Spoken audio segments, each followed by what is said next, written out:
जय हिंद बच्चों। आज हम लोग जानेंगे सांख्यिकी के बारे में। इसको हम एस्थेटिक्स कहते हैं। क्लास 10th का दिन पहले हम लोग समझेंगे क्लास 9th का। क्लास 9th का समझेंगे हम लोग, ठीक है। जैसे कि सिंपल शब्दों में गए हम, तो जैसे हम लोग क्या क्या जानेंगे, माध्य, माध्यक,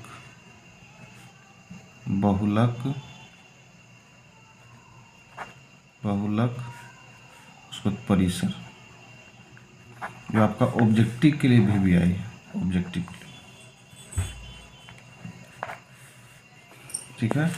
जैसे अगर हम मान लीजिए कि कुछ आंकड़े लेते हैं, देखिए स्टैटिस्टिक्स यानी आंकड़ा,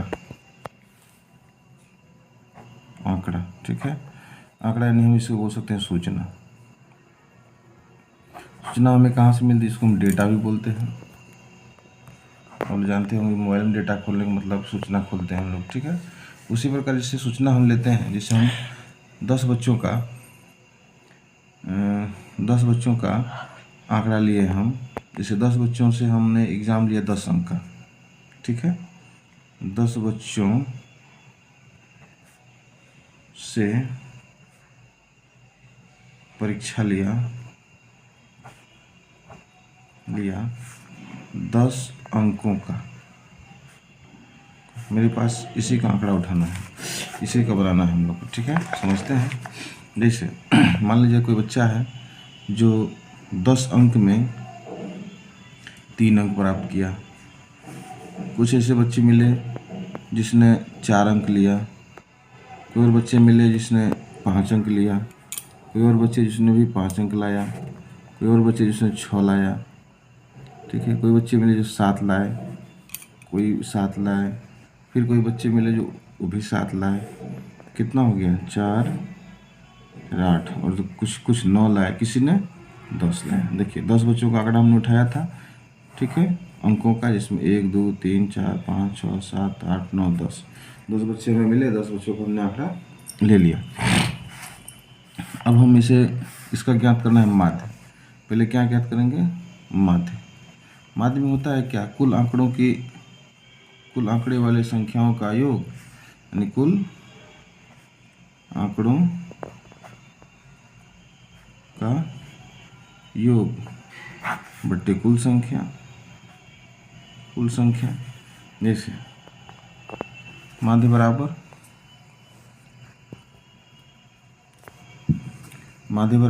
कुल आंकड़ों को हम क्या करें, जोड़ देंगे। 3 4 5 5 6 7 7 7 9 + 10,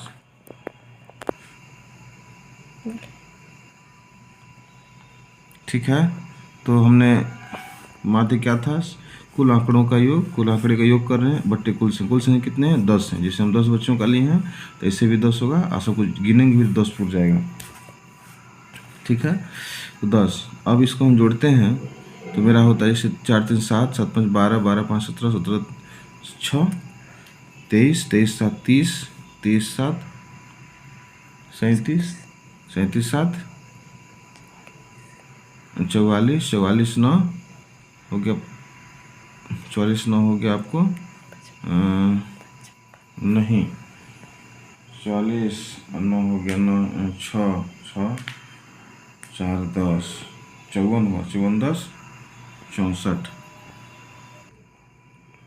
चलिए, तो इसका कुल योग है 63 और बट्टे में 10, इसको हम भाग लगाएंगे तो 6.3। ये मेरा क्या निकल गया, माध्य, ठीक है। माध्य, इसी प्रकार हम लोग माध्य ज्ञात किए, तो इसी प्रकार हम ज्ञात करेंगे, हम लोग क्या चीज़, तो माध्यक। देखिए माध्यक क्या होता है, मध्य की संख्या। देखिए माध्यक में सबसे पहले हम क्या जानेंगे कि पहले जो हमारे पास जो आंकड़ा है, इन आंकड़ों को पहले हम आरोही या अवरोही क्रम में सेट करेंगे। जैसे आरोही क्रम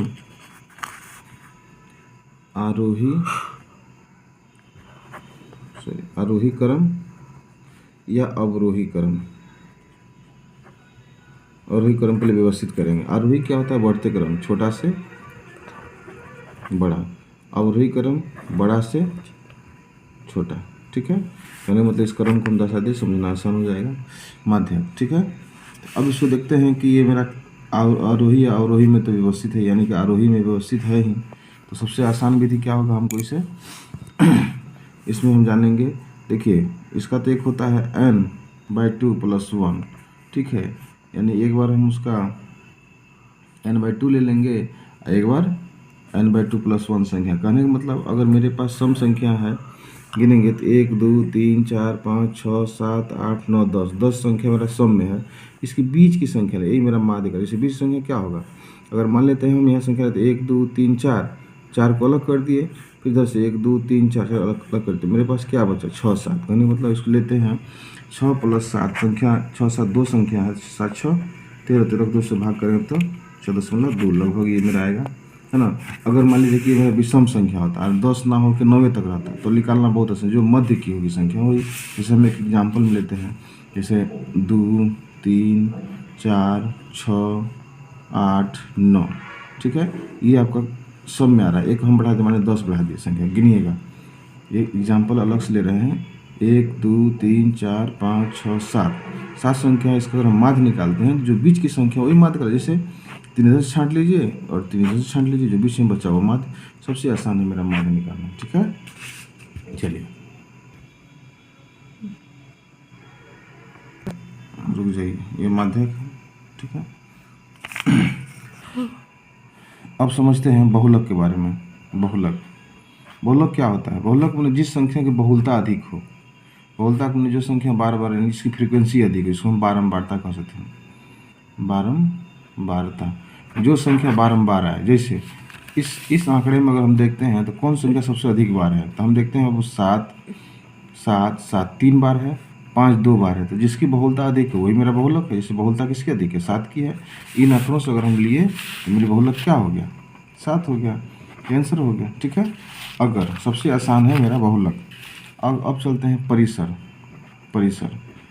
उसी आंकड़ों से बनाएंगे परिसर क्या होता है? इसका फॉर्मूला होता है उच्च सीमा या बड़ी संख्या, सीधी बात, बड़ी संख्या घटा छोटी संख्या।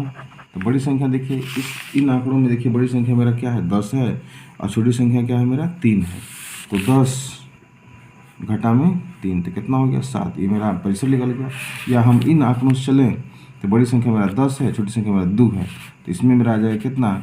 10 में से 2 गया 8, मेरा आंसर आ जाएगा। तो ये मेरा परिसर था, ठीक है। धन्यवाद।